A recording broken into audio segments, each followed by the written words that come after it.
Awidya itu yang dimaksud adalah kita menganggap badan ini, kita adalah badan ini. Ini disebut sebagai awidya. Jadi kalau kita keluar dan lain sebagainya, kita tak pernah tahu bahwa kita adalah jiwa yang kita tadi itu. Dalam secara kita, sekarang kita lihat kesengsaraan atau awidya ini, apakah dihilangkan atau tidak? Ya, bersama ekstrim kan dihilangkan kan awidya ini. Walaupun kita terkadang masih dalam konsep badan seperti itu, tapi sejauh ini dalam jalan Krishna itu sudah semakin mengikis, ya, awidya itu. Yang kedua adalah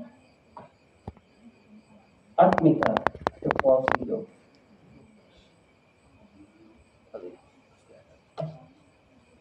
Disebut asmita atau false ego atau keakuan palsu. Ini adalah milikku dan lain sebagainya, keakuan. Ini adalah saudaraku, ini adalah desaku, ini adalah negaraku dan lain sebagainya. Jadi ini disebut aham mameti.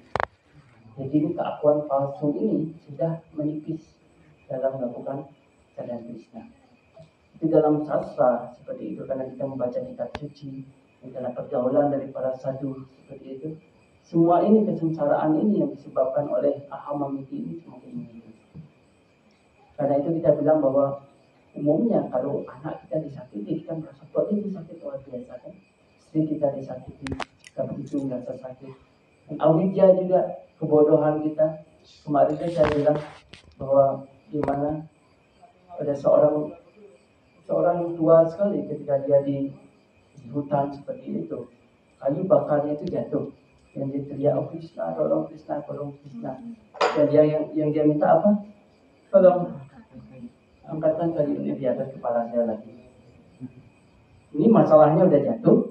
Krishna datang, Krishna bawa saya ke dunia rohani, harusnya itu permintaan. Krishna tolong bawa kayu ini taruh di kepala saya lagi. Itulah permintaan kita kepada Krishna. Krishna datang. Krishna mau apa? Taruh kesengsaraannya di kepala saya. Ini disebut awidya. Ini disebut sebagai kebodohan. Jadi ini salah satu jenis kesengsaraan ya. Raga, keterikatan. Jadi kalau kita makan lem, kita bicara tentang keterikatan ya, lem kita taruh di sini. Gimana rasanya kalau keterikatan itu? Semakin kita terikat terhadap sesuatu, semakin sakit lah. Orang-orang yang pacaran tahu tentang hal ini. Semakin jatuh cinta itu semakin juga ketika terlepas itu semakin sakit ya. Jadi salah satu bentuk kesengsaraan itu adalah keterikatan yang kuat terhadap hal-hal yang bersifat material. Itu membuat kesengsaraan yang luar biasa dalam diri kita. Kita sekarang tidak tahu bagaimana sebenarnya sadhana Krishna ini sudah merubah hidup kita, bro. Coba tidak ada sadhana Krishna, itu kita masih memiliki keterikatan yang kuat seperti itu. Benar-benar sengsara, bro.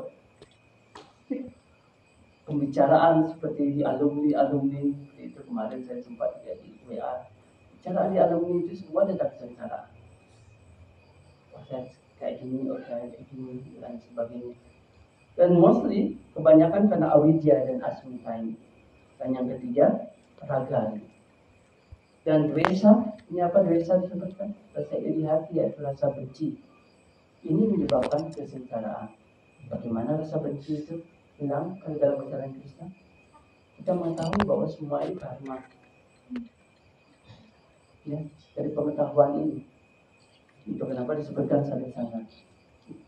Walaupun kita lihat dalam kesadaran Krishna seperti itu, masih juga ada kadang-kadang rasa benci satu sama lainnya. Umumnya karena apa?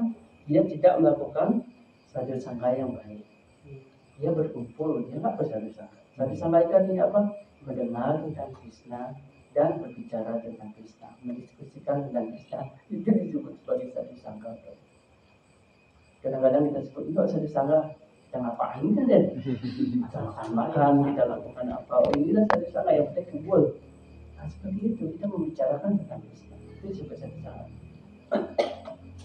Dan kita membicarakan tentang Krishna ini semua kesengsaraan ini hilang. Itu dvesa ya. Abhinivesa yaitu absorption in the worldly objects. Itu dia. Kita gimana kekusukan kita tentang hal-hal yang bersifat material. Saat ini kita sudah tahu iPhone berapa sudah keluar? 16. Belum keluar.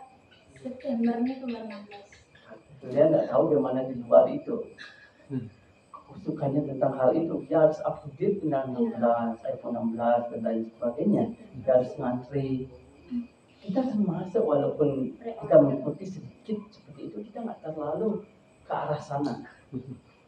Mungkin orang-orang juga nggak ke arah sana karena nggak ada uang. Kalau kita nggak ada interest, nggak ada keinginan kita di sana. Ini iPhone 16 ini juga berfungsi loh.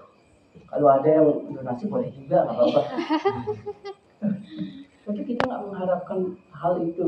Kalau ada oke, kalau nggak ada kita nggak bodoh dengan hal itu. Kita tidak mempermasalahkan. Nah ini yang disebutkan tentang kesengsaraan. Kalau kita berbicara, ketika sudah berbicara tentang segala masalah itu akan hilang ketika seseorang dalam bicaranya. Ini yang dimaksudkan. Keinsafan ini sudah ada, kesengsaraan akan hilang. Barangkali kesengsaraan yang berikutnya yang akan terjadi. Yang disebutkan para gopi ini memiliki kesengsaraan yang berbeda, bro. Jadi kadang-kadang para gopi itu begitu kesal karena setiap hari, setiap saat mereka kadang-kadang tidak bisa berkonsentrasi, bro, melakukan sesuatu. Karena apa? Selalu berpikir tentang Krishna. Ini masalah mereka, ini masalah kita, ini berbeda, bro. Kita berusaha untuk berpikir tentang Krishna. Mereka karena selalu berpikir tentang Krishna, mereka nggak bisa konsentrasi untuk melakukan suatu hal di rumahnya. Jadi itu juga salah satu jenis kecemasan itu. Hal itu bisa terjadi pada gopi. Itu bentuknya lain. Jadi kesengsaraan yang bersifat rohani, di sana ada kebahagiaan juga di sana. Itu bedanya. Kalau di sini sengsara ya sengsara. Mana ada kebahagiaan di kesengsaraan? Bagus ditanya. Jadi kita bisa menyampaikan yang dimana yang dimaksudkan kesengsaraan yang ada yang lain?